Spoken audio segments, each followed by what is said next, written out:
Hola, muy bienvenidos a todos y a todas. Buenas tardes, ¿cómo están? Espero que muy bien. Avísenme si se escucha bien, si pueden ver la pantalla. Ahí saludan desde Santiago del Estero. Qué lindo. Besos grandes para allá. Se escucha y se ve muy claro. Buenísimo. Muchas gracias, Jessica. Bueno, le damos la bienvenida así súper cálida nuevamente al encuentro de otra oportunidad más para poder seguir repasando todos los módulos de la titulación, ahora llamada Conceptos Básicos sobre la ACV para el personal de enfermería. Recuerden que es la ex titulación, ¿sí? Sigue siendo el mismo curso, solo que hubo algunos cambios en la plataforma y en el nombre del curso, pero es el mismo, ¿sí?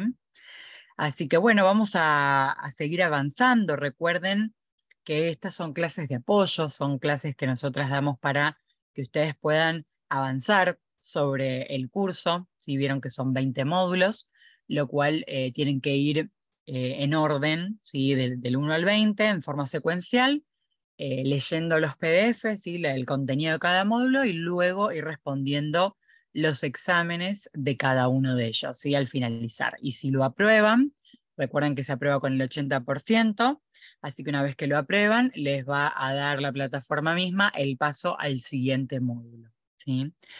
Así que bueno, espero que ya hayan comenzado, ¿sí? Si están retrasados y se sumaron más tarde, no se hagan problema, que una vez que a medida que se van registrando, les van a ir llegando por mail, ¿sí? Mariana Wolf les va a mandar, si están registrados les va a aparecer su mail, o sea que les va a mandar a su casilla de correo todas las clases previas, ¿sí? Grabadas por YouTube, ¿sí? Recuerden que estas clases todas van a estar grabadas, lo cual de hecho las pueden volver a ver y volver a escuchar a medida que van haciendo capaz los módulos y rindiendo los exámenes, ¿sí? Si no se acuerdan de algo, si quieren volver a repasar algún concepto.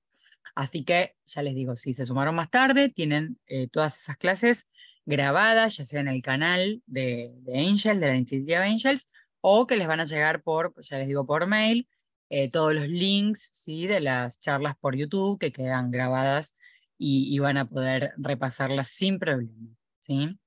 Ahora estamos por ya pasando la mitad prácticamente, ¿no? Ya la hemos pasado en la mitad de las clases de repaso, ¿sí? Esto no es la titulación en sí, recuerden que esto es una ayuda para que ustedes puedan avanzar con todos los módulos, lo cual lo que tienen que hacer es escuchar, tomar nota, ¿sí? Y luego, una vez que ya leen el PDF y demás, poder resolver el examen, ¿sí? Porque la titulación y el certificado en realidad de la misma les va a llegar una vez que puedan completar y aprobar todos los exámenes, ¿sí? Así que tienen que estar esos 20 exámenes de los 20 módulos aprobados para que luego les llegue el certificado. Si tienen que ingresar a la página de Angels, aquí yo les dejé el QR por si hay alguno que todavía no se ha registrado o no ha comenzado a realizar el curso. Por este QR pueden escanearlo a través del celu e ir directamente a la página. Si no, ponen en Google Angels Initiative y también los deriva a la página. Y bueno, si no están registrados, recuerden que se pueden registrar, ¿sí? Hasta el momento todos los que estaban pendientes de alta me avisaron que ya están dados, ¿sí? De alta, lo cual pueden ya empezar a rendir los exámenes y demás. Y bueno, los que todavía no se han registrado, por este mismo QR que les va a llevar a esta página, se pueden, donde dice participe ya, arriba de la página, pueden ingresar desde ahí, registrarse y una vez que les den la aprobación, ¿sí? Mariana Wolf les va a dar la aprobación y ahí ya pueden comenzar, ¿sí? Así que si quieren aprovechar para ya empezar a hacerlo, recuerden el QR para ir directamente a la página, ¿sí? Bueno, entonces, como les venía diciendo, estamos ya pasando la mitad de las clases de apoyo. Hoy vamos a seguir con los módulos 14, que es nutrición, el módulo 15, que es terapia del habla y el lenguaje, y el módulo 16, que habla sobre la fisioterapia precoz después de una ACV, ¿sí? Bien, entonces vamos a dar inicio al primer módulo de esta tarde, que es el módulo de nutrición, el módulo 14. ¿sí? El cual nos va a ayudar a comprender la importancia de la nutrición en una unidad de ACV, ¿sí? Y en realidad también repasamos conceptos de la importancia de la nutrición a nivel general en todos los pacientes. El objetivo, ¿sí?, de este módulo es conocer las diferentes formas de nutrición y comprender los diferentes tipos de sondas utilizadas, ¿sí? Vamos a ver bien cuáles son las vías posibles para poder nutrir a nuestros pacientes y por supuesto vamos a también ver todas las ventajas y desventajas que pueden llegar a traer los distintos tipos de sondas que podemos utilizar. Bien, y a modo de introducción vamos a hablar un poco de las bases de la nutrición, ¿sí?, que tiene que ver con las necesidades de energía y los nutrientes en los adultos sanos y enfermos, ¿sí? Hay una sigla que vamos a ver acá, un concepto que vamos a aprender hoy, que es el índice metabólico basal, ¿sí?, conocido también con esas siglas IMB, que son las necesidades de energía del paciente y el consumo de energía correspondiente, ¿sí?, que va a tener cada uno de ellos. Entonces, vamos a conocer primero para los individuos sanos, ¿sí?, en un adulto sano, cuáles son los valores de IMB que se necesita, ¿sí?, por día, ¿no? O sea, que se necesita tener uno por día. Y eso va a depender de la edad de las personas. Y las personas que tienen entre 20 y 30 años, ¿sí?, se requiere aproximadamente 25 kilocalorías por peso, ¿sí?, al día. Por otro lado, las personas que tienen entre 30 y 70 años se requiere aproximadamente 22,5 kilocalorías por kilo de peso al día. Y las personas de 70 años o más de 70 años va a requerirse, ¿sí?, un valor de 20 kilocalorías por kilo de peso corporal al día, ¿sí? Y vamos a ver algunos valores que tienen que ver con el consumo de calorías en un adulto sano, ¿sí? Por ejemplo, cuando estamos acostados, tumbados, consumimos 68 kilocalorías por hora. Si estamos caminando rápido, consumimos 350 kilocalorías por hora. Si hacemos una carrera suave o un trote, ¿sí?, vamos a consumir 750 kilocalorías por hora. Y por ejemplo, cuando estamos nadando, ¿sí?, vamos a consumir 640 kilocalorías hora. Entonces, como verán, dentro de las actividades que más energía, ¿sí?, requiere y se gasta, está la carrera suave, ¿sí?, o sea, el trote. Ahora imagínense en estas carreras de competencia o digamos, un ejercicio de correr un poquito más ágil, ¿sí?, o más fuerte, se van a gastar muchísimas más kilocalorías, ¿sí? Pero por eso es correr el ejercicio que más uno utiliza, ¿no?, para poder eliminar muchas calorías. Por supuesto que cuanto más intensa sea la actividad, ¿sí?, o sea, esto de correr despacito o correr más fuerte, o mayor sea la gravedad de la enfermedad de los pacientes, mayor consumo de energía va a tener, ¿sí? O sea, va a haber un aumento del consumo metabólico, ¿sí?, mayor en esas personas, ¿sí?, en las personas que se encuentran en un estado de enfermedad grave y cuando hacemos actividades muy, muy intensas. Tenemos otro concepto también para aprender, que es el índice de masa corporal. Y este índice de masa corporal lo vamos a llamar muchas veces IMC, ¿sí?, que son las siglas que representan a este concepto. ¿Y cuál es la fórmula? Si yo quiero calcular el índice de masa corporal de, por ejemplo, nuestros pacientes, ¿qué fórmula tengo que elegir, ¿sí?, para poder saber el índice de masa corporal y a raíz de saber ese valor, poder determinar si esa persona o ese paciente tiene un peso inferior al normal, ¿sí?, o bajo peso, si tiene un peso normal, si está en un estado de sobrepeso, si tiene obesidad, obesidad mórbida, ¿sí? Para eso me sirve calcular el índice de masa corporal. Y la fórmula que vamos a utilizar es la que vemos aquí, ¿sí?, que tenemos que saber, por supuesto, dos variables. Si no conozco estas variables, no puedo calcular el IMC, ¿sí? Necesito saber el peso del paciente y si no lo sabemos, poder utilizar, ¿sí?, balanzas para poder pesarlos o las balanzas de si el paciente no se puede parar, las balanzas que son para pesar al paciente en un estado de reposo, en cama, ¿sí? Y conocer la talla, la altura, por ejemplo, ¿no? Para así más familiar. Entonces, la fórmula que tenemos que hacer es peso sobre talla al cuadrado, ¿sí? Si ese valor, acá en esta tablita, lo que nos enseñan es que es distinto para el sexo masculino que para el sexo femenino. ¿Sí? Vamos a ver, por ejemplo, el caso de el IMC en el varón, por ejemplo, ¿no? Si el IMC me da inferior a 20, quiere decir que esa persona del sexo masculino tiene un peso inferior al normal o tiene un bajo peso, ¿sí? En el caso de que dé de 20 a 25, va a tener un peso normal, sí, el estado ideal de índice de masa corporal. Ahora, si da entre 26 y 30, ya es un estado de sobrepeso. En el caso de ser considerado adiposis, o más conocido como obesidad, ¿sí? Esto se va a llamar, perdón, el valor va a ser entre 31 y 40, ¿sí? Y cuando el paciente tiene obesidad mórbida o obesidad intensa o adiposis intensa, el índice de masa corporal es mayor a 40, ¿sí?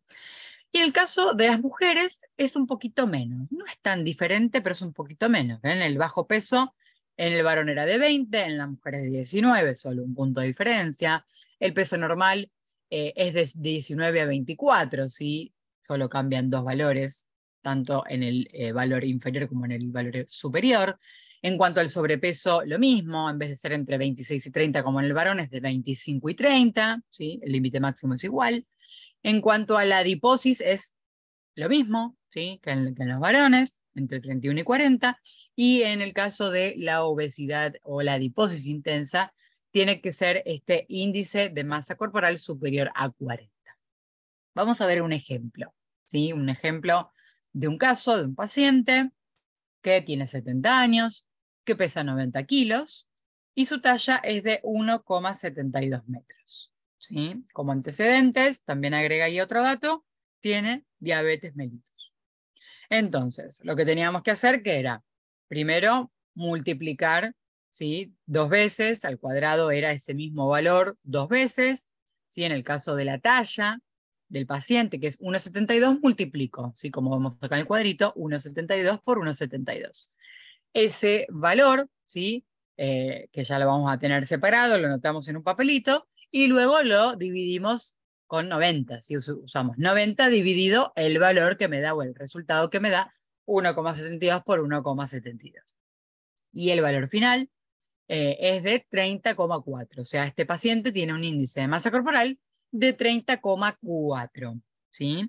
O sea que me determina que el paciente es obeso. ¿Sí? Está ahí, al límite, ya entre sobrepeso y adiposis. ¿Sí? Muy bien. Bien, vamos a también a repasar cuáles son las necesidades de líquido, ¿sí? Para los adultos sanos y enfermos. Por un lado, vamos a ver la necesidad de líquidos para una persona con función renal normal, ¿sí?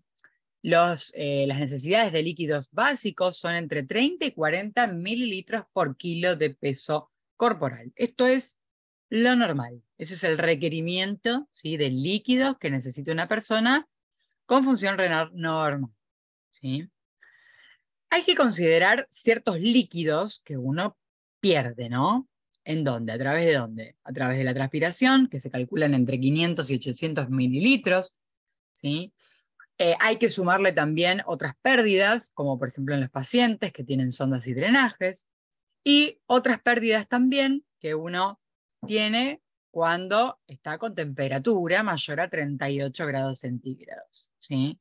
Perdemos 100 mililitros por cada grado de temperatura corporal mayor a 38 grados centígrados. Entonces acá vemos otro ejemplo, un paciente varón que pesa 80 kilos, ¿sí? Y que el requerimiento, si hacemos, es una regla de 3 simples, ¿sí? Si para 1 kilo se necesitan 30 a 40 mililitros de líquidos, para 80, X. Por ende, la cuenta que tenemos que hacer es multiplicar 80 por 30/40 mililitros. Y entonces esa cuenta me da 2.400 a 3.200 mililitros al día. Pero hay que contemplar en esa persona que hace ejercicio la sudoración que obtiene al hacer ejercicio, ¿sí? Que van a ser 500 mililitros al día. Ese paciente que tiene pérdidas por un drenaje, calculando 200 mililitros al día, y esa temperatura corporal, ¿sí? Que también hace que el paciente transpire, ¿sí? Al tener, por ejemplo, 39 grados, ya se está sumando también los 1.000 mililitros al día, ¿sí? Todos esos líquidos que uno eh, segrega a través de la piel y demás, hay que reponerlo también. Es líquido que necesitamos para tener esta necesidad básica de líquidos, ¿sí? Al organismo. Entonces, si uno suma la necesidad de líquidos que necesitamos por día más todas estas pérdidas que se calculan, en este caso este paciente necesitaría 4.100 mililitros por día de líquido consumido o administrable, ¿no? O administrable. Muy bien. Y cuando hablamos de líquidos, de ingresos de líquidos, de egresos de líquidos, siempre hablamos, y esto es algo muy conocido en la situación hospitalaria, que es el balance hídrico, ¿sí? Este balance es bien propio de enfermería, ¿sí? De hecho, en la hoja de registro de enfermería nosotros ingresamos estos datos importantes, ¿no? Cuando hablamos de este balance son esta recolección de datos de todos los líquidos que se le están suministrando al paciente, ya sea los líquidos intravenosos, o sea, todas las infusiones, ¿sí? Ya sea plan de hidratación parenteral, antibiótico, carga, expansión, ¿sí? Todos los líquidos que le vamos a administrar por vía endovenosa. Las bebidas, o sea, si el paciente puede tomar por boca, ¿sí? Todos esos mililitros que consume el paciente por boca, también hay que registrarlo. En el caso de que lo estemos alimentando a través de una sonda, ¿sí? Todos esos mililitros de alimentación también hay que contemplarlos, ¿sí? Como ingreso. Y por otro lado, como egreso, también tenemos que registrar todos, o sea, todo lo que excreta el paciente, ¿sí? Como por ejemplo la diuresis, la materia fecal, ¿sí? Cuando son deposiciones líquidas, la transpiración, los exudados de heridas, ¿sí? Etcétera, etcétera. Y el balance se va a calcular a partir de la comparación entre entradas y salidas, ingresos y egresos, ¿sí? ¿Cuándo llamamos que el balance de este paciente nos dio positivo? Cuando las entradas son mayor, o sea, el valor total de las entradas de ingresos es mayor o superior al valor de los egresos o las salidas, ¿sí? Eso es cuando lo llamamos balance positivo. Por otro lado, lo llamamos balance negativo cuando las salidas son mayores o los egresos son mayores, ¿sí? A las entradas o los ingresos en estos pacientes. Y cuando decimos que el balance hídrico está en equilibrio, hablamos de que las entradas o los ingresos son iguales, ¿sí? Nos da similar los ingresos y los egresos de los pacientes. Vamos a hablar también de las diferentes formas de nutrición, ¿sí? Lo que puede suceder en los pacientes que tienen una ACV, ¿sí? Es que luego tengan una inadecuada ingesta de alimentos y líquidos. ¿Sí? Hay muchos trastornos en la deglución que puede tener el paciente que haga que no pueda, ¿sí? Consumir de una forma normal los alimentos y los líquidos. ¿Por qué se da esto? Bueno, por trastornos de la deglución, como les decía recién, ¿sí? Disfagia, puede ser por dolor, cuando uno deglute, y eso lo vamos a llamar odinofagia. Pueden ser trastornos del estado de vigilia, si nosotros no le vamos a dar de comer a un paciente que está dormido, somnoliento, ¿sí? Con un Glasgow muy disminuido. ¿Sí? Esos pacientes, por supuesto, no pueden comer, ¿sí? Entonces, o por supuesto, pacientes que no están despiertos, ¿sí? Bueno, esos pacientes, por supuesto, a veces no los podemos alimentar, ¿no? Por boca. Después hay otros pacientes que tienen ayuno impuesto. ¿Qué significa el ayuno impuesto? esos pacientes que necesitamos hacerle un estudio, ¿sí? Para un diagnóstico, una intervención quirúrgica, un estudio de la disfagia, para ver si tiene disfagia o por qué, ¿sí? Entonces se hacen videodeglución y estudios de videodeglución y demás. Entonces, para todos estos estudios, uno necesita también ponerlo en ayunas a los pacientes, ¿no? Y el soporte nutricial puede ser provisto de dos maneras. Por un lado está el soporte nutricial parenteral y por el otro lado está el soporte nutricial enteral. Vamos a ver cada una de ellas. Por un lado, la nutrición parenteral, si uno lo quiere definir, es la nutrición, ¿sí?, que se administra a través de un acceso vascular, ¿sí?, sanguíneo. Por ende, necesito administrárselo por la vena. En este caso, por lo general, la mayoría de las nutriciones parenterales, depende de los grados, las necesidades de los requerimientos de esa nutrición, ¿sí? Pero lo vamos a necesitar infundir por un acceso venoso central, o sea, una vena, ¿sí?, de gran calibre. ¿Cuál es la composición de esta nutrición parenteral? A veces, obviamente, se prepara exclusivamente para cada paciente, ¿sí? Pero a nivel general, las bolsas de alimentación parenteral, las famosas VAP, contienen aminoácidos, ¿sí?, que es la base de la nutrición parenteral, ¿sí? Estas forman parte de las proteínas, ¿no? Y son esenciales para la célula. Por otro lado están los hidratos de carbono, ¿sí?, que nosotros, como bien saben, el organismo, ¿sí?, los utiliza para formar glucosa. Y es justamente la glucosa el combustible que nos va a proporcionar la energía. Por otro lado, esta nutrición parenteral va a tener lípidos, ¿sí?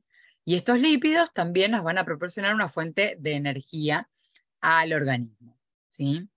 Por ejemplo, el colesterol lipídico es un componente funcional, ¿sí?, esencial, de la mayor parte de las membranas celulares, ¿sí? O sea que colesterol, algo de colesterol, ¿no?, lipídico en este caso, tenemos que tener porque es esencial, ¿sí? Ahora, tenemos que tenerlo obviamente en sus valores normales, ¿sí? ¿Por qué? Porque si no lo tenemos en los valores normales, ya sabemos que este colesterol lipídico contribuye a la formación de placas ateroscleróticas, ¿sí?, las placas de ateroma, que se forman adentro de los vasos sanguíneos, disminuyendo la luz del mismo. Y esto, por supuesto, resta, ¿sí?, valor a sus funciones esenciales, porque terminamos teniendo otras complicaciones, ¿no?, con las placas de ateroma. Eso hacía que el paciente o esa persona pueda llegar a tener mucho más riesgo de tener una ACV, por ejemplo. Otro requerimiento de la alimentación parenteral son las vitaminas y los minerales, ¿sí? Ambos son nutrientes que necesita el cuerpo también para poder crecer y desarrollarnos normalmente. Y aquí nos ponen un ejemplo, ¿sí? La vitamina C es esencial para la síntesis de colágeno y bloquea algunos de los efectos negativos de los radicales libres. ¿Cuál es el porcentaje de cada uno de estos elementos esenciales que necesitamos para componer o hacer la composición de esta alimentación parenteral? Los aminoácidos se necesitan en un 15 a un 20%, ¿sí? Por otro lado, los hidratos de carbono van a ser entre un 40, o sea, estos representan, ¿sí?, más bien dicho, este porcentaje es lo que representa, ¿sí?, de la energía total del organismo. Los hidratos de carbono, entonces, ¿sí?, como la glucosa, habíamos dicho, entre un 40 a un 60%, y los lípidos entre un 30 a un 50%. Y tenemos diferentes sondas, ¿no? Diferentes sondas para poder alimentar a nuestro paciente, ¿no? Algunas requieren de técnicas no invasivas y otras requieren de técnicas invasivas o quirúrgicas. Las no invasivas son, por ejemplo, la clásica colocación de una sonda nasogástrica, ¿sí?, que la vemos aquí, la sonda que se coloca por la nariz y luego llega al estómago, por eso se llama nasogástrica. Por otro lado tenemos, acá no está escrito, pero la vemos aquí en la imagen, que es muy importante repasar, que se la ponemos a todos aquellos pacientes que tienen, por ejemplo, un trauma cráneoencefálico, ¿sí? Por sospecha a veces de fractura de base de cráneo, hacemos, ¿sí? Que este paciente, para evitar que tenga otra complicación, hacemos que esta sonda se coloque por la boca, ¿sí? Entonces, esta sonda también es conocida como orogástrica. Puede ser bucogástrica u orogástrica. ¿Sí? Estas sondas se colocan por la boca, pero llegan al mismo lugar, como verán, ¿ven? Llega al mismo lugar, o sea, al estómago, que la sonda nasogástrica, ¿sí? Solo que la vía de acceso, ¿sí? El ingreso, cambia de la nariz por la boca. Por otro lado, tenemos otra colocación de sonda con técnica no invasiva, que es la colocación de la sonda postpilórica o transpilórica también, se puede llamar. Y hay dos sondas conocidas, como las que están escritas allí, la nasoduodenal, ¿sí? O la nasoyeyunal. La nasoduodenal es conocida también como K108, ¿sí? La que solemos llamar K108, y la nasoyeyunal, que llega un poquito más lejos, ¿ven? La duodenal llega donde está, digamos, el duodeno, ¿sí? Ahora, la nasoyeyunal, ¿sí? Siempre pasando el píloro, ¿no? La nasoyeyunal llega un poquito más lejos, donde ya comienza la porción del yeyuno, que es una de las porciones del intestino delgado, ¿sí?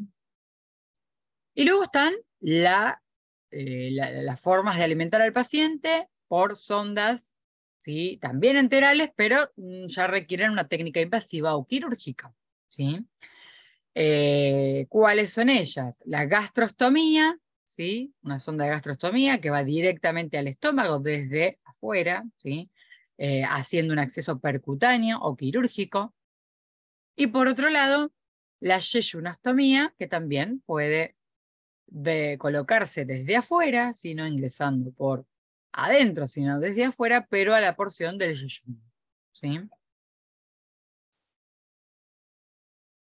¿Cómo podemos confirmar si la ubicación de la sonda nasogástrica o la sonda orogástrica que acabo de colocar está en el lugar correcto, o sea, en el estómago?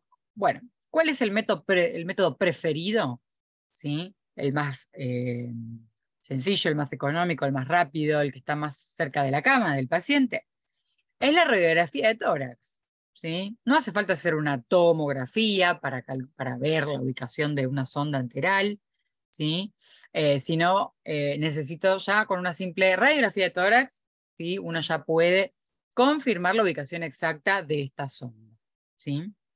Como vemos acá, vamos a seguirla. La sonda nasogástrica u orogástrica, recuerden que ingresaba a través de la nariz y o boca, ¿no? Como habíamos dicho recién. Y si la seguimos, ahí la vemos, ¿ven? Que la puntita ha llegado al estómago, ¿sí? Y en caso de ser necesario, a veces requerimos de utilizar contraste, ¿sí? De inyectar contraste por la sonda para poder visualizar, ¿sí? La misma.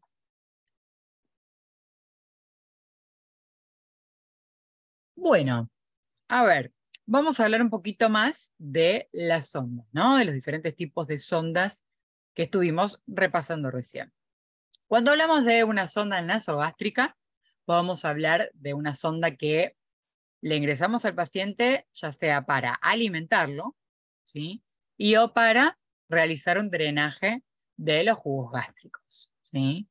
Entonces, cuando realizamos la colocación de la sonda nasogástrica, por ejemplo, después de una cirugía abdominal, ¿sí? Es justamente para poder eliminar, ¿sí? Sacar hacia el exterior todos esos jugos, ¿sí?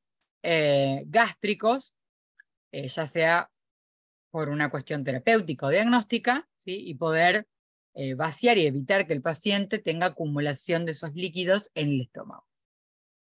Y también puedo colocar una sonda nasogástrica para, como decíamos recién, alimentar al paciente, ¿sí? En este caso, le ponemos este tipo de sondas cuando no hay riesgo grande de aspiración, ¿sí? Y cuando se prevé que la duración de la nutrición enteral va a ser corta. Corta nos referimos a un corto plazo, ¿sí? Prevista para un máximo de 3 semanas. Bien, por otro lado está la sonda que habíamos visto, que llega un poquito más lejos, ¿sí? Pasando el píloro, como la nasoyeyunal o la nasoduodenal, ¿sí? que también es una forma de alimentar al paciente de duración corta, ¿sí? Y para aquellos pacientes que tienen capaz un riesgo alto de aspiración, o un reflujo del contenido gástrico frecuente, o trastornos del vaciamiento gástrico, como por ejemplo la gastroparesia, ¿sí? Para aquellos pacientes sí es mejor utilizar o elegir la sonda nasoduodenal o nasoyeyunal. Para aquellos pacientes, entonces, sí, justamente va a estar indicada para aquellos pacientes que tengan, por ejemplo, alteración de la conciencia, que sabemos que tienen un alto riesgo de aspiración, ¿no? Entonces, para aquellos pacientes que, por ejemplo, tuvieron una ACV, ¿sí? Están en su fase inicial, o que tuvieron un trauma cráneoencefálico, ¿sí? Para aquellos pacientes ya en una fase temprana ya se les coloca este tipo de sondas. ¿Y para qué pacientes se utiliza la colocación de una sonda percutánea, ¿no? Como habíamos visto, la gastrostomía o la yeyunostomía? Bueno, para aquellos pacientes que tienen disfagias prolongadas, como los trastornos neurológicos, y que permanecen mucho tiempo con dificultad para poder deglutir, ¿sí? Y la gastrostomía se utiliza más que nada cuando no hay riesgo alto de aspiración. Y por el otro lado, la yeyunostomía, ¿sí? Es también cuando ya se prevé una nutrición enteral prolongada, ¿sí? Pero tiene mayor riesgo, ¿sí? O tiene un riesgo elevado de aspiración o tiene un trastorno en la reabsorción, ¿sí? De los nutrientes. Por ende, va directamente a esas porciones para que se pueda absorber más rápido. Y este tipo de sondas, como la yeyunostomía, están más indicadas para los pacientes que tienen disfagias de larga duración, en los pacientes que pueden estar conscientes, ¿sí? O pacientes que tienen, como decíamos recién, los trastornos en la reabsorción. ¿Cuáles son las ventajas y las desventajas o inconvenientes de la nutrición enteral? Por un lado, las ventajas son que está rápidamente disponible. Uno puede conseguir rápidamente una sonda enteral y colocársela al paciente, ¿sí? La colocación, la técnica, habíamos dicho que no es invasiva, ¿sí? Cuando uno pone una sonda nasogástrica, entonces la colocación de la sonda es un poquito más fácil, más rápida, y la administración de la nutrición puede realizarse junto a la cama del paciente. Por otro lado, otra ventaja es que es una forma de nutrición más natural que la parenteral, ¿sí? Es más fisiológica que la parenteral, ¿sí? Porque ingresa por las vías, por la boca o por la nariz, ¿sí? Es más fisiológica. También se puede administrar sola o en combinación con la nutrición parenteral, ¿sí? Un paciente puede estar recibiendo ambas nutriciones, ¿sí? Por un lado la enteral y por el otro lado, si necesita, también la parenteral. Evita la atrofia de las vellosidades intestinales, evita la colocación de una vía central con sus posibles complicaciones, ¿sí? Porque si es parenteral ya tengo que poner una vía central y esto también lleva a complicaciones, ¿no? Como infecciones, un neumotórax, si uno la pone subclavia, ¿no? Por ejemplo, lo cual, bueno, tiene muchas menos complicaciones, entonces una nutrición enteral, ¿no? Por otro lado, la rentabilidad es mayor que la nutrición parenteral, o sea, es más económico alimentar al paciente de forma enteral que parenteral. ¿Cuáles son las desventajas o inconvenientes? Una condición previa para la nutrición enteral es el funcionamiento del aparato digestivo, ¿sí? Tiene que funcionar correctamente. Son necesarios los cuidados de enfermería, ¿sí? De alto nivel. Nosotros los enfermeros tenemos que estar preparados y saber, ¿sí? Todas las formas de administración, los cuidados que necesitamos tener en esos pacientes cuando los alimentamos, ¿sí? Va a tener este paciente una movilidad limitada, ¿sí? Porque si tenemos una sonda enteral, por ejemplo, conectada a un alimento, bueno, en ese momento que el paciente se alimenta está conectado a algo que hace que no pueda tampoco estar caminando capaz por el pasillo, ¿no? Libremente. Por otro lado, puede provocar náuseas, vómitos y diarreas, y muchas veces nos sucede que tenemos que suspender, de hecho, esta alimentación porque empieza a provocar todo esto. Y conlleva también un riesgo de autolesión o de desplazamiento por la colocación de la sonda de alimentación. Si estas sondas pueden desplazarse, muchas veces los mismos pacientes se la retiran, ¿sí? Lo cual ahí hay que volver a realizar la técnica de la colocación de la misma. Otros inconvenientes adicionales relacionados específicamente con la sonda nasogástrica son que al principio de la nutrición solo se pueden administrar pequeñas cantidades de alimento, ¿sí? Por otro lado, en determinadas circunstancias es posible que no se cubran las necesidades calóricas, por ende, el paciente tenga que requerir otro tipo de alimentación, ¿sí? Por otro lado, sabemos que las sondas pueden provocar lesiones en las mucosas o úlceras por presión. Hay algunos pacientes que terminan con úlceras en las narinas muy graves, ¿sí?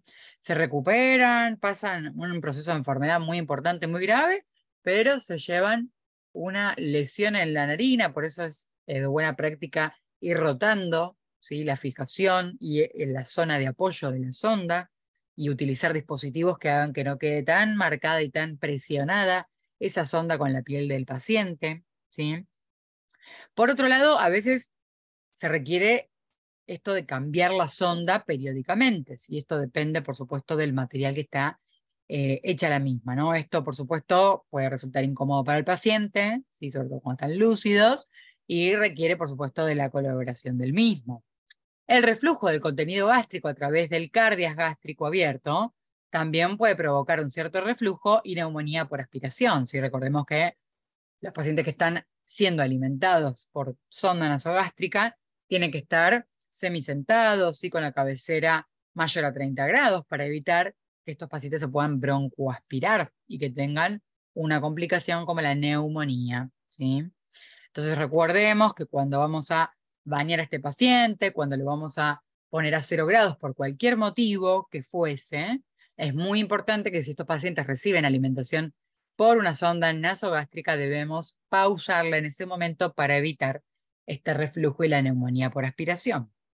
Otros inconvenientes adicionales, ¿sí? Puede ser que la colocación de estas sondas nasoyeyunal y nasoduodenal requieren una intervención quirúrgica que puede tener también sus complicaciones, ¿no?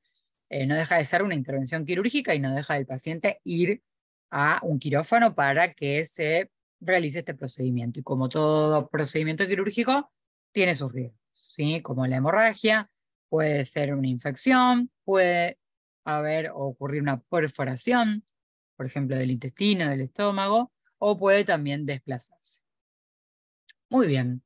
Y así pasamos al módulo número 15, que cambia de tema. El módulo 15 habla de lo que es el lenguaje, ¿sí? La logopedia y la foniatría. Bien, vamos a hablar entonces en este módulo de la fascia, ¿sí? Vamos a aprender qué es la fascia, qué tipos de fascias pueden existir, cuáles son las causas, los signos, los síntomas, cómo la podemos evaluar y cómo la podemos tratar. Los objetivos de este módulo son que ustedes al finalizar, ¿sí? de poder aprender todos los conceptos de este módulo, van a ser capaces de resumir las funciones de la voz y comprender los trastornos de la misma, ¿sí? Por ejemplo, la difonía.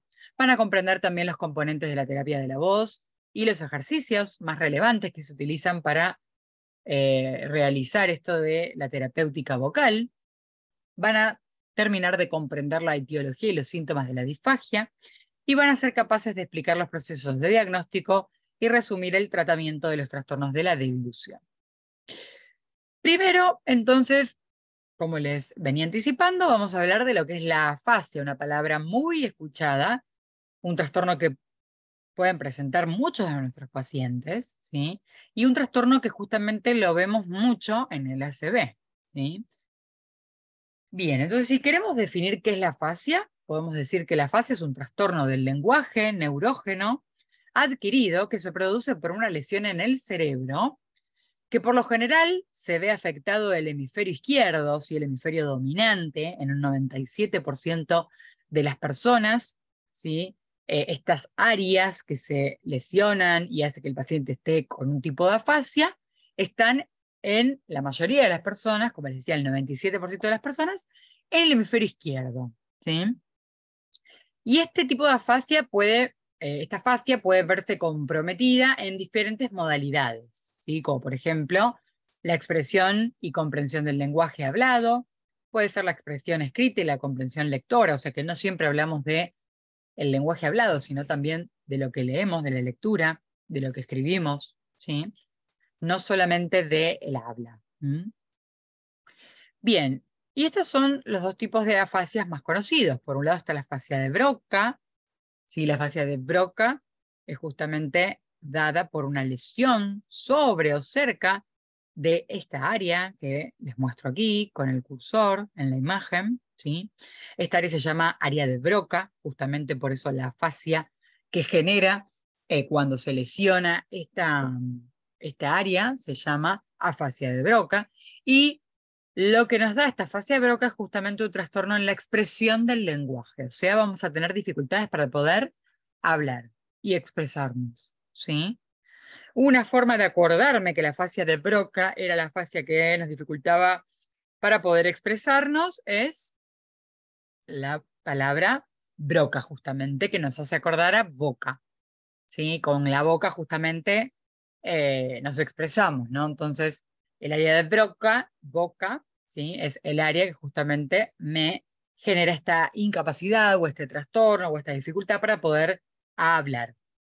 Y por el otro lado tenemos la fascia de Wernicke, ¿sí? Que está ubicada justamente en el área de Wernicke, cuando esta área que está aquí, que les muestro con el cursor en la imagen, ubicada en el lóbulo temporal, la de Broca está en el lóbulo frontal, en este corte sagital que vemos aquí.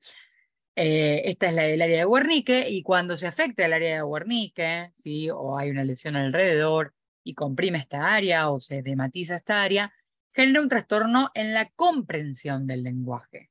O sea, vamos a tener dificultad para poder comprender lo que me están diciendo, ¿sí? También se agregan las dificultades para el reconocimiento de palabras habladas y la conversión de pensamientos en palabras. ¿Y cómo hago para acordarme que la de Wernicke era la de comprensión? Porque Wernicke, ¿qué? ¿Sí? Termina en qué, cuando uno pregunta qué es, cuando uno no comprende, ¿no? Son tips para memorizar bien cuál es la función de cada área.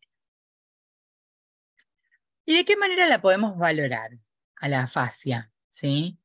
Por un lado tenemos la Clasificación Internacional del Funcionamiento, ¿sí? La ICF, que va a consistir en la valoración, en el abordaje de la afasia, que combina áreas individuales específicas en la que es indispensable la comunicación, ¿sí? Por un lado tenemos el trastorno, por el otro lado la actividad, por el otro lado la participación y por el otro lado el bienestar, ¿sí? El trastorno es la valoración completa del individuo para identificar qué aspectos del lenguaje están afectados y cuál es el trastorno específico que tiene. Por otro lado, cuando hablamos de la actividad, es la valoración de habilidades residuales del individuo, la capacidad para poder comunicarse de manera funcional y el entorno de comunicación para entender las posibilidades de comunicación justamente. En cuanto a la participación, ¿sí? Es un componente que nos ayuda a identificar aspectos de la vida, ¿sí? O papel que desempeña, que resultan alterados por el déficit de comunicación. Identificar a partir del propio individuo y de la familia cuáles son sus preferencias y prioridades para establecer objetivos de participación a corto y a largo plazo. Y por último, el bienestar determina el estado mental y emocional del individuo mediante una valoración formal e informal, ¿sí? Para que descubra su motivación y su disposición a participar en esa terapia. ¿Cuáles son los signos y síntomas de la afasia? Por un lado tenemos los trastornos de la expresión verbal, que van a ser la dificultad para encontrar palabras, de objetos, y eso lo vamos a llamar anomia, ¿sí? Estos pacientes saben lo que es, ¿sí? Por ejemplo, le mostramos una botella de agua y saben lo que es, le pedimos que diga qué es y no lo puede decir, ¿sí? Eso se llama anomia. Otro trastorno de la expresión verbal es cuando hablan con esfuerzo o vacilación. Otro signo, digamos, o síntoma de la afasia va a ser cuando este paciente o esta persona hable con palabras sueltas, ¿sí? Solo, en vez de formular una oración entera, solo nombre palabras sueltas, sin conectores, ¿sí? Por otro lado, es cuando este paciente también lo vamos a escuchar hablar con frases cortas y fragmentadas, o usan el lenguaje telegráfico, como palabras cortas, el, la, de, cuando cambian el orden de las palabras, ¿sí? Capaz que entendemos lo que nos quiere decir, pero de repente están todas las palabras cambiadas, ¿sí? En vez de decir la mesa es verde, dicen verde es mesa, la. Por otro lado, lo que sucede es que también a veces sustituyen algunos sonidos o palabras, ¿sí? En vez de llamar mesa, ¿sí? A la mesa, le dicen cama, por ejemplo, ¿sí? O en vez de llamar al lavavajillas, lo pueden llamar vajilla salva, ¿sí? Invención de palabras, es decir, galimatías, encadenamiento, perdón, de manera fluida, palabras reales con otras sin sentido, pero omitiendo e incluyendo una cantidad insuficiente de contenido pertinente. Y por otro lado, si vamos a ver cuáles son los signos y síntomas de los trastornos de la comunicación auditiva, hay o vemos, observamos una dificultad para poder comprender declaraciones habladas, respuestas poco fiables a preguntas, o sea, solo responden con sí y con no, incapacidad para entender composiciones gramaticales complejas, necesidad de una mayor cantidad de tiempo para comprender mensajes hablados, ¿sí? Realmente a veces hay que tomarse un tiempo para poder explicarle y volver a repetir algo que uno quiere decirle a aquella persona que le cuesta, ¿sí? Poder entendernos, poder hablar, ¿sí? Hay que tener paciencia en estos casos, mucha paciencia. Gran dificultad para seguir una forma de hablar rápida, ¿sí? O interpretación errónea de los matices del lenguaje. Por ejemplo, en vez de decir está lloviendo a cántaros, pueden decir están cayendo a cántaros, ¿sí? Y utilizar unas palabras por otras, ¿no? Muy bien, en cuanto a la difonía, podemos hablar primero la definición, ¿no? Si uno quiere decir qué es la difonía, hablamos de que es la voz que se crea al juntarse, ¿sí? Cuando las cuerdas vocales se cierran en abducción, ¿sí? Esa es la disfonía. Estas resuenan en las cavidades faringeas, bucal y nasal y dan forma a las palabras mediante los órganos del habla, la lengua, los labios, los músculos faciales y demás. O sea que yo para poder crear la voz, ¿sí? Se tienen que juntar estas cuerdas vocales, como vemos acá, cerradas, ¿sí? Para poder justamente producir la voz. Y esta voz va a resonar en estas cavidades y mediante estos órganos muy importantes como la lengua, los labios y los músculos, terminamos de hablar, ¿no? De poder reproducir lo que queremos decir. Cuando uno tiene disfonía, se caracteriza justamente por la alteración de la calidad vocal, el tono, el volumen o el esfuerzo vocal que impide la comunicación o reduce la calidad de vida relacionada con la voz. Sí, es el famoso no nos sale la voz, ¿no? Muy bien. La disfagia, por otro lado, otro concepto, es cuando el trastorno está en la deglución, ¿sí? Dificultad para poder tragar. Y esto después de una ACV es bastante frecuente. Y es muy importante que lo podamos detectar, ¿sí? Que lo podamos evaluar al paciente, ¿sí? Para ver cómo deglute, para empezar a implementar un abordaje temprano en la fase aguda, ¿sí? Puede producirse la disfagia en las diferentes etapas del proceso de la deglución. ¿Cuáles son las etapas del proceso de la deglución? Tenemos las fases preoral y oral, que es el momento de la succión, masticación y movimientos de alimentos o líquidos hacia la garganta. ¿Sí? Todas estas acciones son voluntarias. Tenemos la fase faringea, que es cuando comienza el reflejo de la deglución, cuando uno empuja el alimento, ¿sí? El bolo alimenticio para que desciendan por la garganta y se cierren las vías respiratorias, ¿sí? La parte de la epiglotis, para evitar justamente que estos líquidos y alimentos que consumimos entren o ingresen a las vías respiratorias y evitar justamente que nos aspiremos, ¿no? O nos atragantemos. Y por último está la fase esofágica, ¿sí? Que junto con la faringea son ambas acciones automáticas. Y la fase esofágica es cuando se produce la relajación y la contracción de las aberturas en la parte superior e inferior del esófago y empuje de los alimentos a través del esófago hacia el estómago. Es la última etapa, digamos, ¿sí? antes de llegar al estómago. Y dentro de las disfagias hay una que se llama disfagia orofaringea neurogénica, ¿sí? Y esto es dado por un déficit neurológico y a veces por la paresia de los pares craneales 9, ¿sí? Desde el 9 al número 12, ¿sí? El 9 es el hipogloso, ¿sí? Después está el glosofaringio, está el vago, ¿sí? Está el espinal, ¿sí? Que todo, bueno, esos pares craneales justamente, sobre todo el 9 y el 12, ¿sí? El hipogloso y el glosofaringio, son los que justamente van hacia la lengua a ayudarnos a deglutir, ¿sí?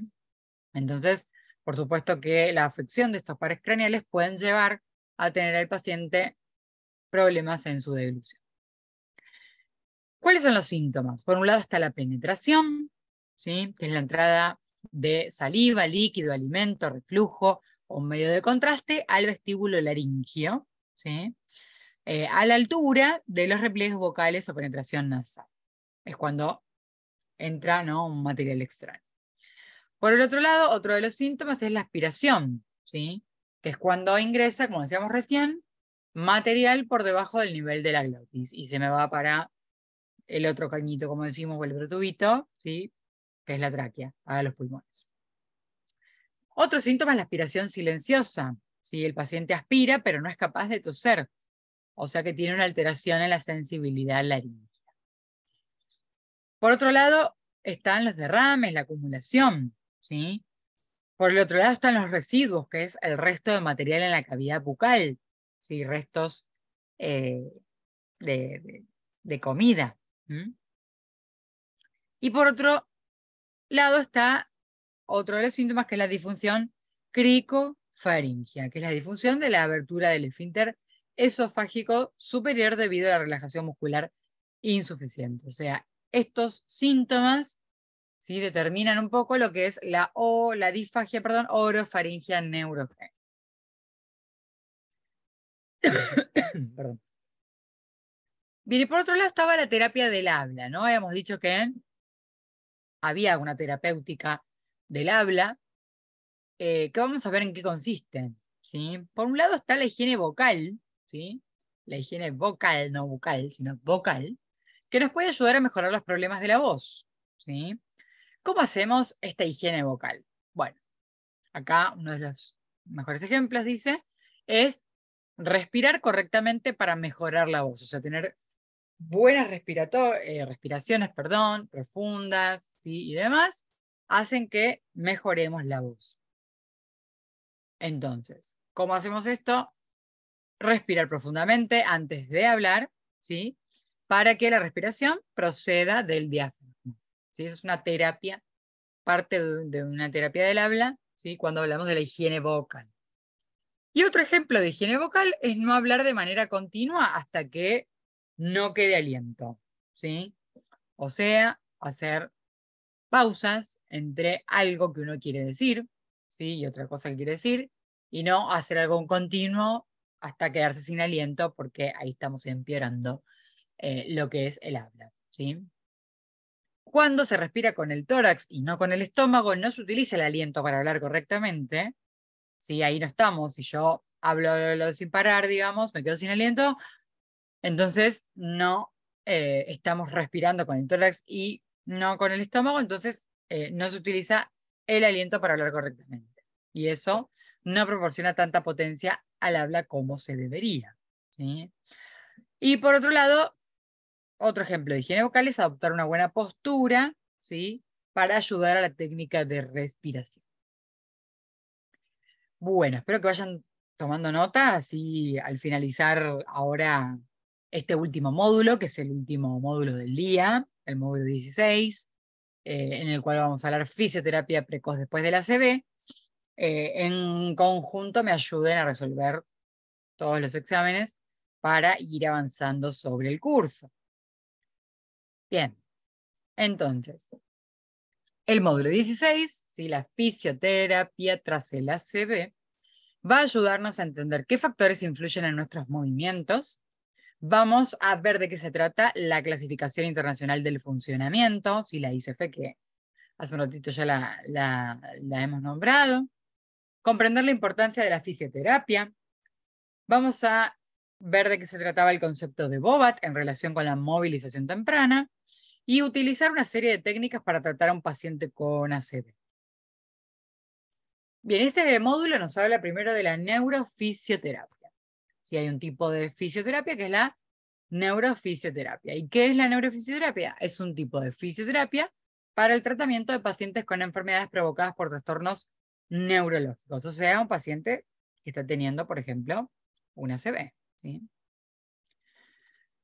Otro concepto que nos provee este módulo es la neuroplasticidad. ¿Qué es la neuroplasticidad? Es la capacidad que tiene el cerebro para reorganizar sus células no dañadas del sistema nervioso para recuperar las funciones perdidas. ¿Sí? Y por ende la neurofisioterapia puede ayudar en este proceso.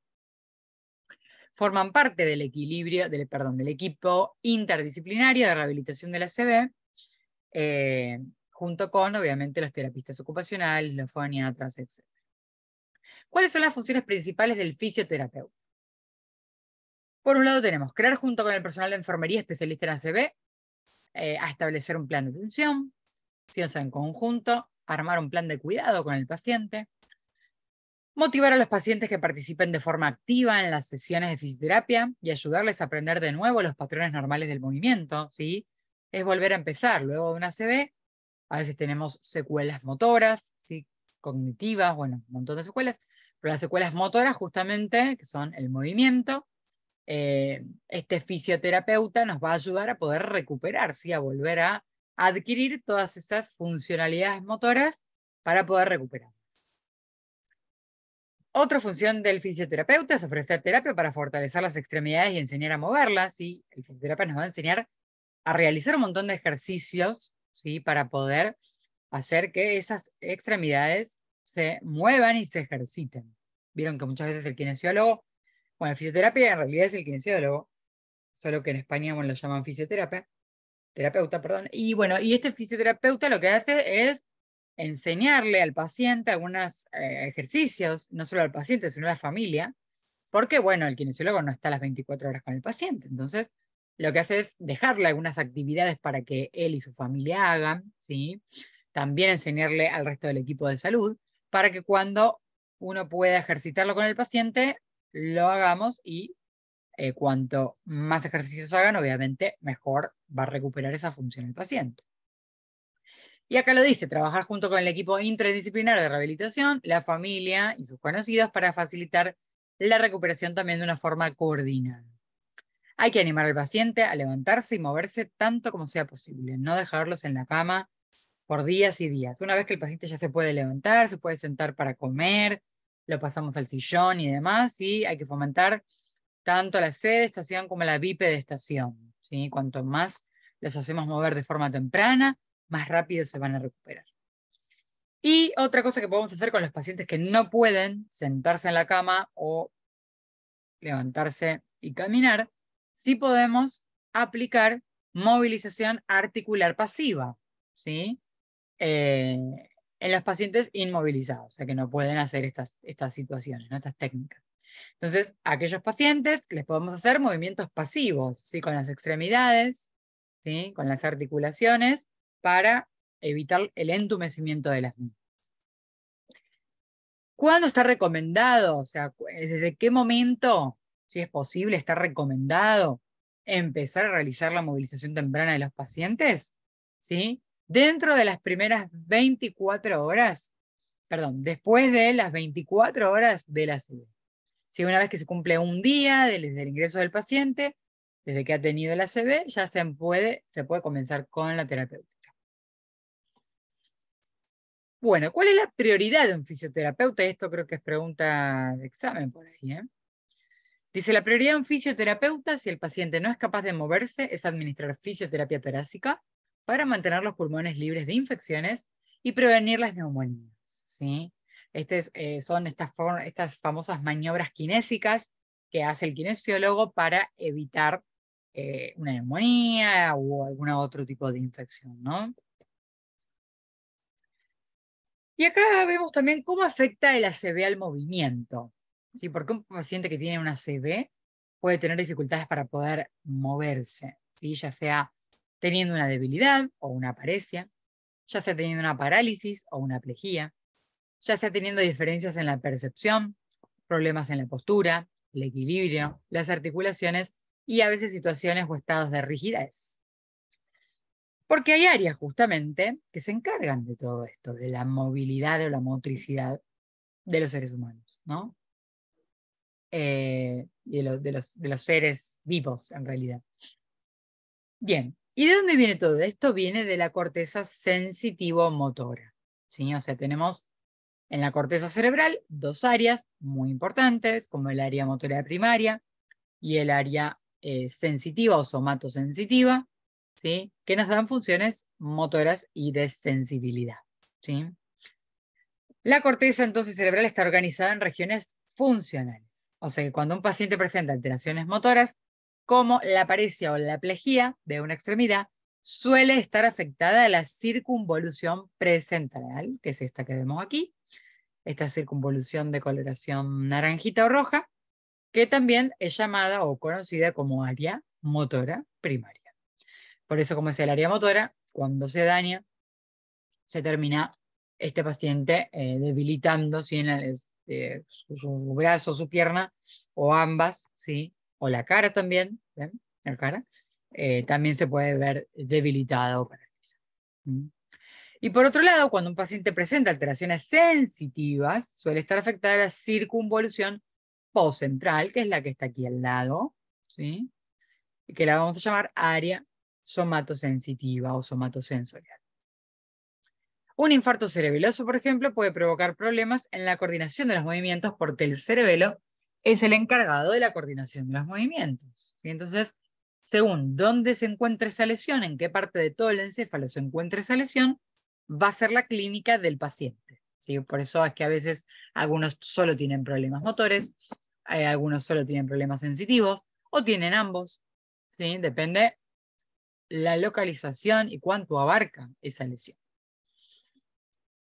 Bien, ¿cuáles son las escalas o las valoraciones que realiza el kinesiólogo o el fisioterapeuta? Tenemos la escala de NIH, ¿sí? Que es una escala que ya han visto con Jime el primer día de clases. Por otro lado está el test de control del tronco, ¿sí? Que lo vemos acá, que es hacer sentar al paciente, ¿sí? Ponerlo en C, estación, y ver si el paciente puede controlar ¿sí? Su cabeza y el tronco, o se nos va para un lado.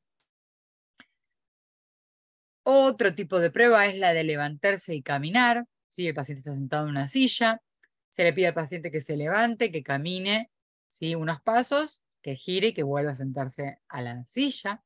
Y por otro lado está esta clasificación internacional del funcionamiento, de la discapacidad y de la salud, que es la ICF. Y por otro lado, el kinesiólogo también va a tener que trabajar con el paciente los controles de la postura. Y para poder controlar la postura hay que conocer ciertos puntos de control centrales y periféricos que tenemos para poder entender cómo es que nos mantenemos erguidos y demás. ¿Cuáles son los puntos de control centrales?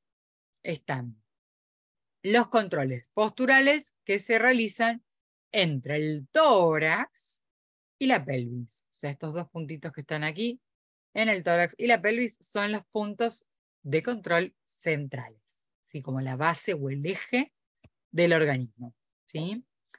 También sirve como punto de referencia para que el terapeuta de Bobat maneje a un paciente con ACV que está teniendo dificultades para mantener el equilibrio estando sentado para ponerse de pie y caminar. Y por el otro lado, los puntos de control periféricos son los otros que ven aquí, relacionados con, obviamente, van a estar relacionados con los puntos centrales, ¿sí? Que son el de los hombros, las manos, los pies y la cabeza, ¿sí? Por ejemplo, si existe una inestabilidad escapular en las escápulas, ¿sí? El paciente puede tener dificultades para poder levantar un brazo, ¿sí? Si yo tengo dificultades en los hombros o en las escápulas, ahí el paciente no va a poder levantar ese brazo. Bueno, y aquí terminamos el resumen. Por supuesto que hay un montón de información más en cada uno de los módulos, por eso las invito a ver el PDF de todos los módulos para que puedan aprender un poco más, ¿sí? Muchas gracias por su atención. Aquí les dejo mi mail para los que no lo tienen todavía, para los que no lo han apuntado. Cualquier duda que tengan o lo que necesiten me pueden escribir. O si bien tienen Instagram y quieren conocer sobre algunas jornadas, cursos como estos, por ejemplo, charlas y demás, congresos, etcétera, etcétera, pueden también seguirme por el Instagram, ¿sí? Y bueno, y ahí seguiremos en contacto. Bueno, vamos a lo que son las preguntas de examen, ¿sí? Vamos a ir en orden, vamos a primero resolver en conjunto, ¿sí? O sea, necesito que participen, lo cual me voy a abrir un poquito acá el... Por el chat no pueden escribir, ¿no? Me parece que no, porque nadie habló. Así que me parece que están acá. Bien, en preguntas y respuestas. Bueno, si no pueden escribir por el chat, pueden hacerlo por preguntas y respuestas, ¿sí?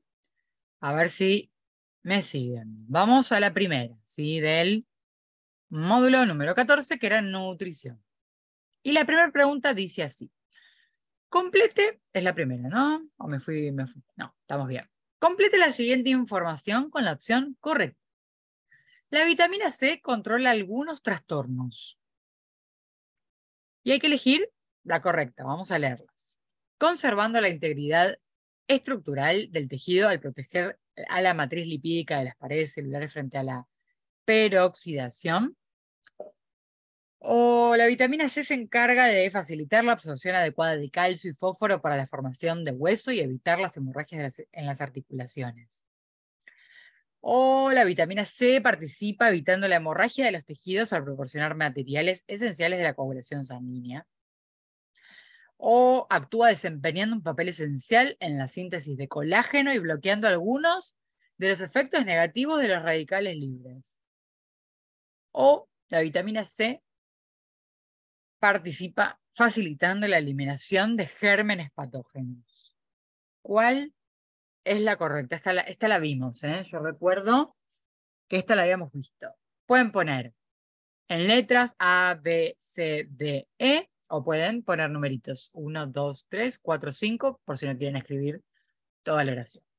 Me voy ahora al lugar de preguntas y respuestas y veo que ponen la mayoría la respuesta número 4. Algunos ponen la 1, otros ponen la 2, pero hay mayor votos en la respuesta número 4. Vamos a ver si esto es correcto. Y sí, claro que es correcto. Recuerden que habíamos dicho que la vitamina C, ¿se acuerdan que era el componente de, uno de los componentes esenciales para armar una alimentación parenteral? ¿Sí? Habíamos dicho que las vitaminas y los minerales, ¿no? Y ahí habíamos charlado de que la vitamina C justamente tiene un papel muy importante en la síntesis de colágeno y bloquea algunos efectos negativos de los radicales libres.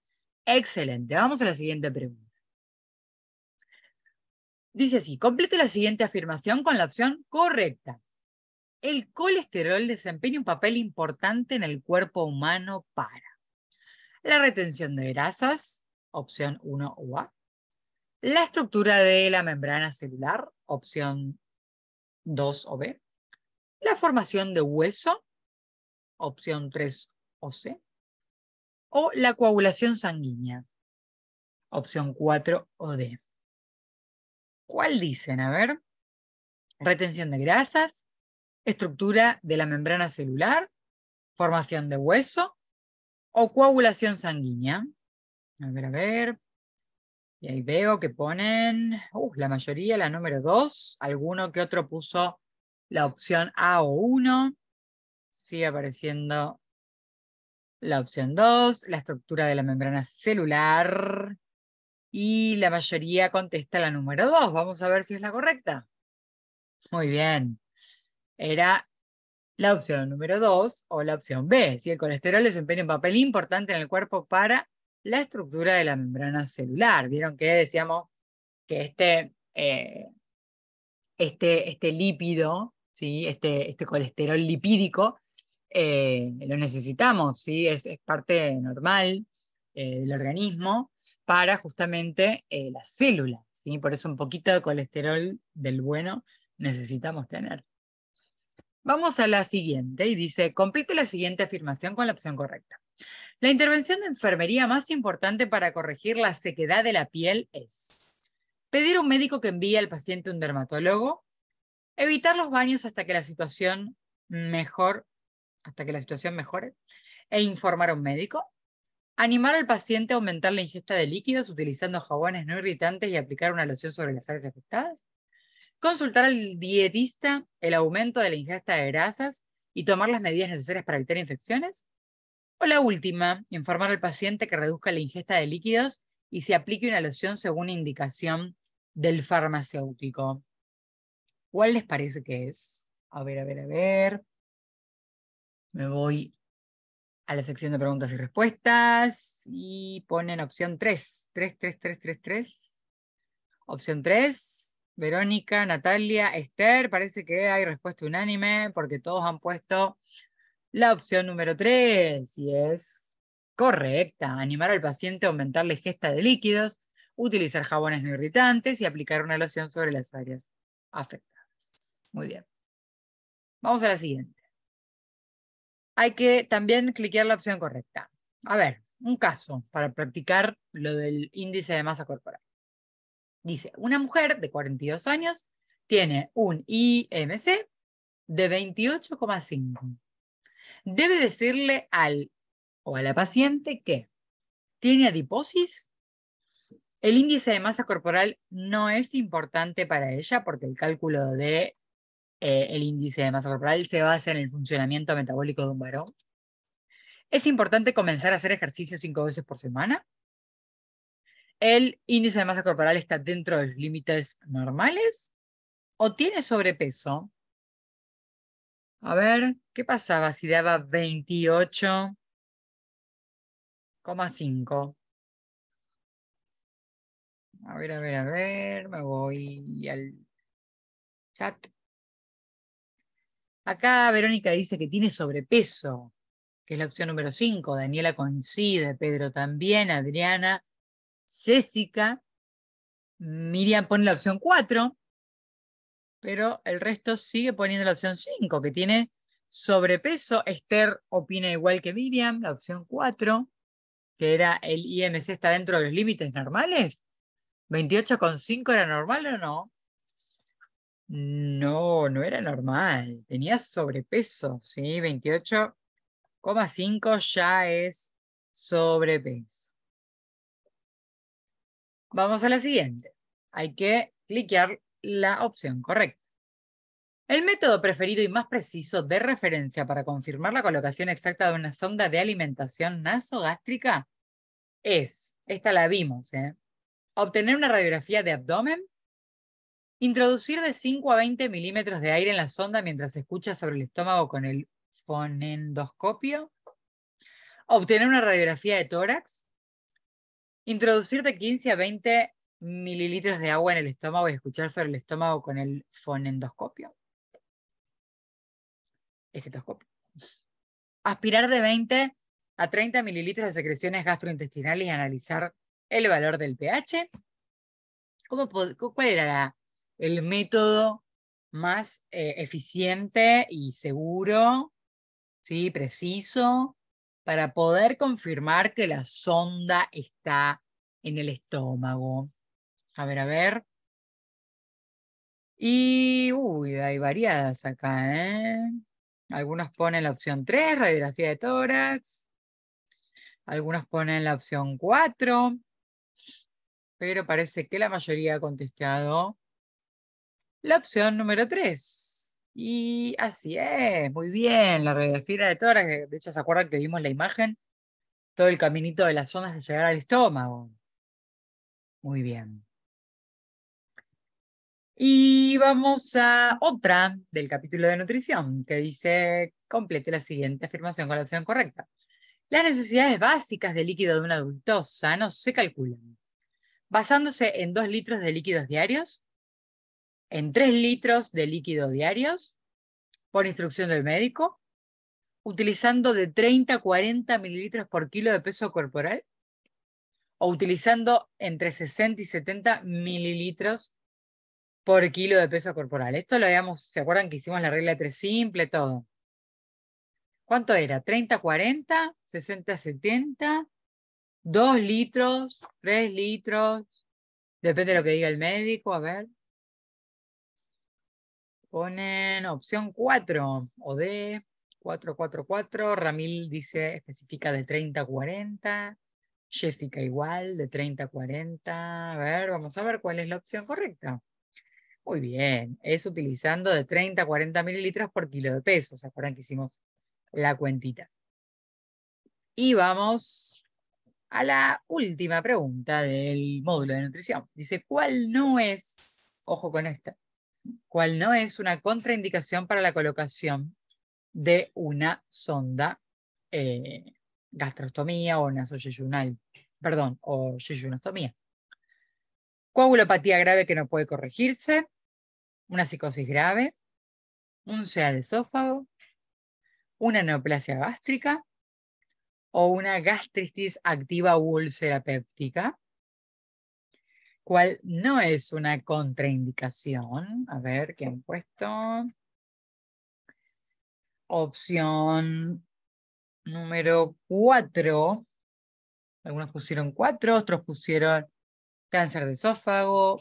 Opción 3, la 3 o la C. Bueno, parece que la mayoría han coincidido que no es una contraindicación para la colocación de este tipo de sondas enterales. Es muy bien, el SEA-DISO. Excelente. Pasamos al módulo número 15, sí que habíamos hablado de la terapia del habla y del lenguaje. Dice, una de las características más frecuentes de los trastornos neurológicos son los déficits de lenguaje, que se denominan de forma colectiva como alogia o alogía, insomnio, anomia, afasia o disfagia. ¿Cómo se llamaba la incapacidad para poder ya sea expresarse o comprender el lenguaje, ya sea de forma hablada, escrita y o leída? ¿Cómo era esa palabrita? Algunos ponen afasia, la número 4 o D. Algunos ponen la número 5, la número 3, pero parece que la mayoría pone la número 4, afasia, y esto es correcto, ¿sí? Recuerden que la afasia engloba cualquier trastorno neurológico que tenga que ver con déficit del lenguaje. Vamos a la siguiente. Cuando un individuo presenta una alteración de la capacidad para hablar, para expresarse, se conoce generalmente como afasia de Weizsäcker, afasia de Wernicke, afasia de Broca, afasia de Virchow o afasia de Wernicke. ¿Cómo se llamaba? La que generaba dificultad para poder expresarse. A ver. La número 3 dice Pedro. Ramil dice que venía de Boca. Ahí está ayudando Ramil, está dando una pista. Venía de Boca. Entonces, ¿cuál es? A ver. Pedro dice 3, Elida dice 3, Susana también. Igual Adriana, igual María Ide. Bueno, parece que hay una respuesta. Ojo, Esteban dice afasia de Wernicke. Ojo, ¿eh? Y la respuesta correcta era como han puesto la mayoría, la afasia de Broca, boca, ¿sí? O sea que si me cuesta expresarme, eso viene de la boca, por eso es la afasia de Broca, cuando no podemos hablar o nos cuesta. Y esta era la otra, ¿no? Dice, cuando un individuo presenta un déficit en la comprensión del lenguaje, con dificultades para el reconocimiento de palabras habladas y la conversión de pensamientos en palabras. Esto se conocía como afasia de Virchow, afasia de Broca, afasia de Weizsäcker, afasia de Wernicke o afasia de Wernicke. Wernicke. ¿Qué? ¿Qué? A ver. Ponle la número 5, opción 5. Afasia de Wernicke. Y lo escriben Adriana y Daniela y lo escriben perfecto. ¿Sí? Que es medio difícil a veces escribirlo. Lo escriben muy bien. Eso. Muy bien. Ahí Ramil avisa que le faltó la E. Eso, así, muy bien, se escribe Wernicke, es la opción. Exacto. Número 5, o E, que era fascia de Wernicke. Vamos con otra. La evaluación del abordaje de la fascia combina áreas individuales específicas, en las que es indispensable la comunicación. ¿Qué área no forma parte de la evaluación? Habíamos visto, ¿no? Algunas áreas que tenían que ver con la fascia, ¿no? Habíamos visto trastorno, bienestar, participación, estado físico y o actividad. Hay una que no forma parte para la evaluación de la fascia. ¿Cuál era? ¿Cuál no formaría parte? Que no tiene mucho que ver, digamos. A ver, a ver, a ver. La número 4 dicen estado físico. Ahí ponen, a ver, a ver. Siguen poniendo la opción número 4 y es correcta. ¿Sí? La que no forma parte para la evaluación era la estado físico. Siguiente, ¿cuál de las siguientes finales de la frase no es correcto? A ver, las dificultades para escribir después de una CD que se denominan agrafia incluyen, entre otras, situación de letras o palabras incorrectas, deletreo o escritura de sílabas o palabras sin sentido, probar con palabras, escritura de frases gramaticalmente incorrectas, o dificultad para leer o copiar letras, palabras o frases. ¿Cuál de los siguientes no es correcto? Ojo que tienen trampita esas, ¿eh? A ver, ponen Daniela y Adriana ponen probar con palabras. A ver, ¿alguno más? A ver, a ver, a ver. Solamente probar con palabras. Solamente, ahí está, ahí aparece Miriam, que dice 3, la opción 3. Y Magali dice la opción 5. Epa, está. ¿No? A ver, Ramil dice la C, Jessica la 3, Débora 3, Verónica 3, ahí a ver. Varios coincidieron con probar con palabras. Y la respuesta era esa la correcta, probar con palabras. A ver, esta, para la fonación, las cuerdas vocales deben estar en la línea media. ¿Cuál es la correcta? Para la fonación, las cuerdas vocales deben estar medio abiertas en la línea media. Para la fonación, las cuerdas vocales deben estar cerradas en aducción, en la línea media. O para la fonación, las cuerdas vocales deben estar abiertas en abducción, en la línea media. ¿Cuál les parece que es la opción correcta? ¿Es la número 1, la número 2, la número 3?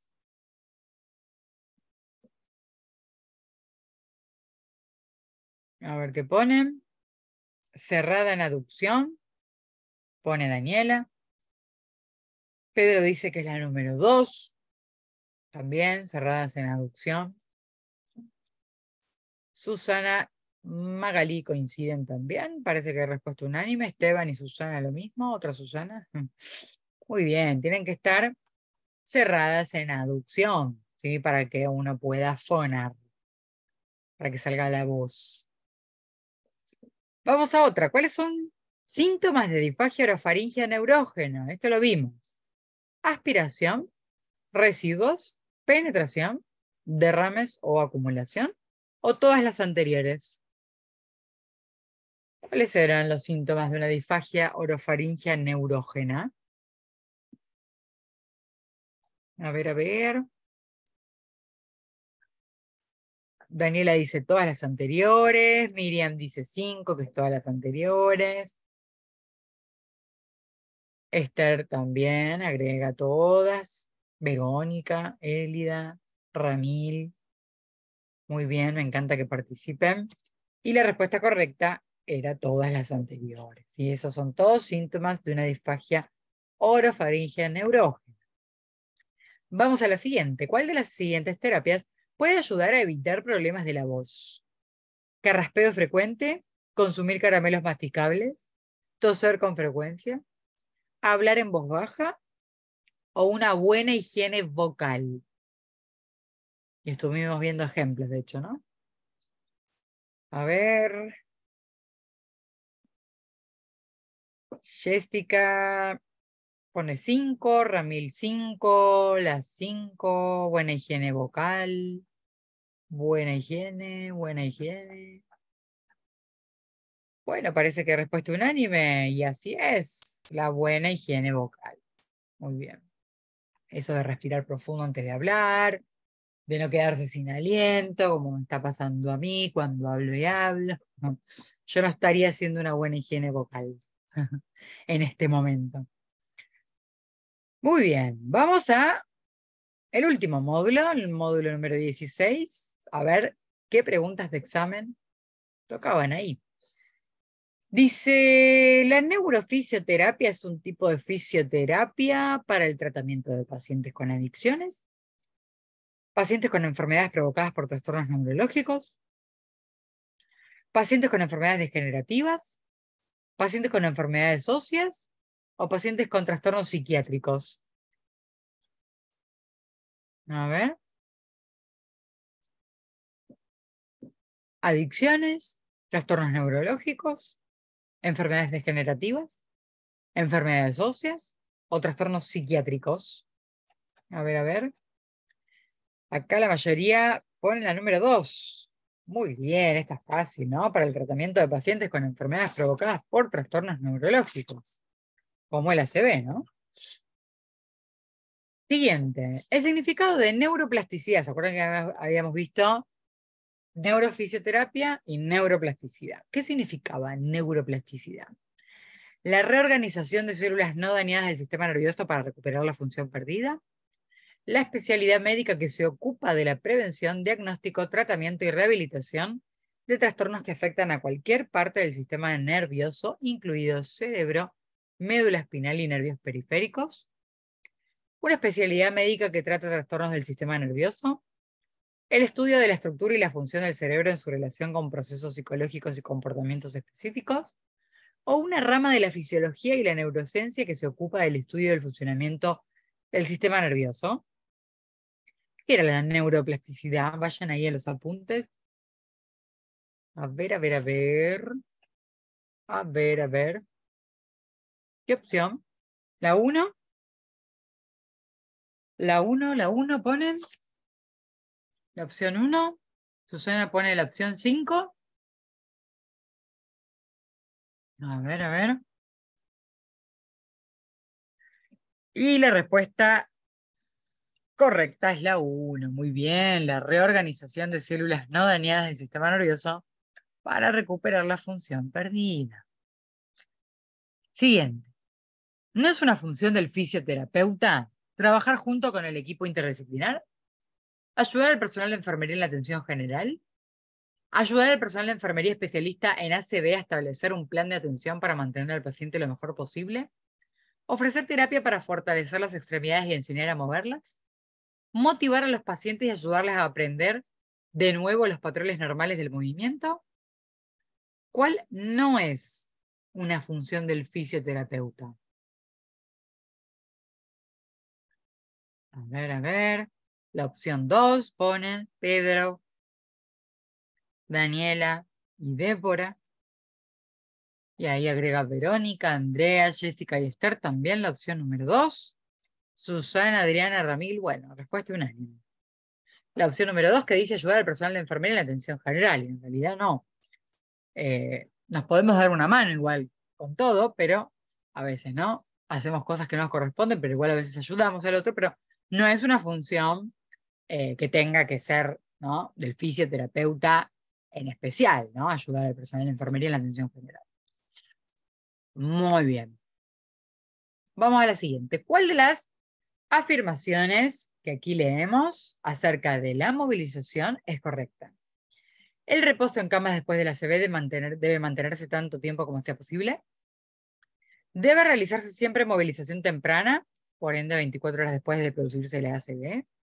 Si es posible, debe realizarse movilización temprana 24 horas después de producirse la ACV. Solo deberá procederse a la movilización si el paciente está motivado. O la movilización debe comenzar inmediatamente después del tratamiento lítico. A ver. ¿Cuál es la respuesta correcta? ¿Cuál es la afirmación correcta acerca de la movilización? A ver, a ver, a ver. Ponen número 3, número 2. Está peleado, ¿eh? ¿Cuál es? A ver, la 2 decía, debe realizarse siempre movilización temprana, 24 horas después de producirse el ACV. Y la 3 decía, si es posible, debe realizarse movilización temprana. A ver. Ahí está. Sí es posible. Eran parecidas esas dos, ¿no? Por eso estaba peleada entre la 2 y la 3. Pero en realidad sí es posible, porque esto es lo ideal, ¿no? Pero a veces puede no ser posible. Si el paciente tuvo una complicación y algo sí que impide que en 24 horas después de haber empezado el ACV no se pueda empezar el paciente a movilizar por alguna situación, está inestable hemodinámicamente, lo que fuese, bueno, no se va a poder hacer, pero entonces sí es posible la correcta. Muy bien. Vamos a otra. Dice, complete la siguiente afirmación con la opción correcta. La prioridad de un fisioterapeuta en relación con la profilaxis en pacientes inmovilizados es profilaxis del raquitismo, profilaxis de las úlceras de decúbito, profilaxis de las contracturas, de las trombosis o de las neumonías. La prioridad de un fisioterapeuta en relación con la profilaxis en pacientes inmovilizados es profilaxis de raquitismo, contracturas, úlceras de decúbito, trombosis o neumonías. ¿Cuál era? Y acá ponen las neumonías. O la número 5 y parece ser respuesta unánime. A ver. Y la respuesta correcta era la profilaxis de las neumonías. Muy bien. Vamos para otra, para la siguiente. Un paciente con ACV se queja de debilidad en sus extremidades. ¿Qué parte del cerebro está afectada? Cuando se afectaba lo muscular, había un área, ¿no? Que estaba determinada en áreas premotoras, en el lóbulo temporal, en la circunvolución precentral, en el cerebelo o en el bulbo raquídeo. ¿Cuál es la correcta? Ahí Adriana pone la 3, Daniela lo mismo, la opción 3, o sea, la circunvolución precentral. A ver si el resto de los compas están de acuerdo. Parece que sí. Débora, Esther y Esteban se suman a la opción número 3. Miriam y Verónica igual, y es así. La opción era la circunvolución precentral o el área motora primaria. Vamos con otra. Ya quedan poquitas y terminamos. Vamos que queda poco. Una vez que un paciente con ACV es ingresado en la unidad de ACV, ¿qué clase de valoración no es realizada por un fisioterapeuta? El control del tronco, el NIH, la escala de Glasgow, la prueba cronometrada de levantarse y caminar o la ICF, que es la clasificación internacional del funcionamiento. Hay una que no es realizada por el fisioterapeuta. ¿Cuál? Recuerden las que sí, las habíamos visto, ¿no? ¿Cuál no es realizada entonces por el fisioterapeuta? Y ponen forma unánime también parece la opción número 3, o sea, la escala de coma de Glasgow. Ahí Débora pone la número 2, la escala de NIH. ¿Esa la vimos o no la vimos? Agregan acá escala de Glasgow. A ver, vamos a ver si la escala de Glasgow es la correcta. Exacto, sí, la que no es realizada, la que no registra ni valora la escala de coma de Glasgow es justamente el sector de fisioterapeuta, ¿sí? El fisioterapeuta no valora la escala de Glasgow, pero sí el resto de esas escalas. En algunas instituciones sí, ¿no? Igual, depende.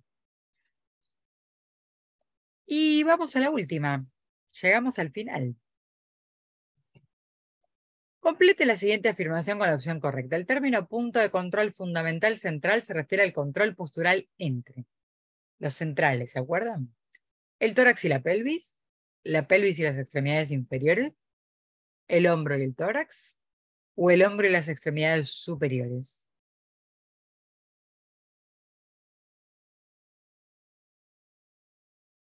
A ver, ¿cuál era? Tórax y pelvis y piernas, hombro y tórax, o hombro y brazos. A ver qué ponen aquí. Tórax y pelvis, opción 1, opción A. Parece que todos han puesto la misma, exacto, me llegan muchos unos, muchos unos, muchos unos. Y la 1 era el tórax y la pelvis. Correcto, ¿se acuerdan que habíamos dicho que era el eje, no? El eje central, ¿sí? Son los puntos de control, como lo llamamos acá en el capítulo de fisioterapia, que controlan, ¿sí? Postural, ¿sí? A nivel central y general. Bueno, y ahora sí terminamos de resolver todas las preguntas de estos 3 módulos, así que espero que les haya servido. Avancen, traten de, si tomaron nota, de meterse en la plataforma y poder avanzar con todo esto, ¿sí? Ir haciendo los exámenes para que puedan ir avanzando. ¿Está bien? Bueno, recuerden que para los que le hayan mandado algún mail a Mariana o a cualquiera de nosotros, en cualquier momento, si ni bien podamos, les vamos a estar respondiendo. Espero que les haya servido y bueno, falta poquito, el martes que viene ya queda, es la anteúltima clase de apoyo, ¿sí? Van a ver con la licenciada Jimena Aidar los módulos 17 y 18. Y el otro martes, el último martes, que no tengo ahora la fecha, pero el último martes de estas jornadas de capacitación, también van a ver los 2 últimos módulos que son el 19 y el 20. Así que les queda nada, poquito, ¿sí? Ya están en la recta final. Así que sigan avanzando, que en cualquier momento les va a llegar o van a poder descargar en realidad de ahí mismo, de la plataforma, el certificado. Cualquier duda que les haya quedado, ¿sí? Como es una sesión plenaria, no puedo, aquellos que veo que levantan la mano y demás, bueno, no puedo eh, responderles y demás, pero ya saben que cualquier consulta administrativa y demás pueden hacérsela a Mariana Wolf y ella las va a estar ayudando con todas esas cuestiones para resolver y esas trabas que pueden seguir teniendo alguno que otro para entrar a la página, ¿sí? Pero tengan paciencia que ya les van a ir respondiendo eso. Y para los que ya entraron y no tienen ningún inconveniente, sigan avanzando, que pronto van a terminar. Les mando un beso y un abrazo muy grande y nos vemos la próxima. Saludos. Que sigan Cariños, muy bien. Nadia, felicitaciones. Muchas gracias, Yami.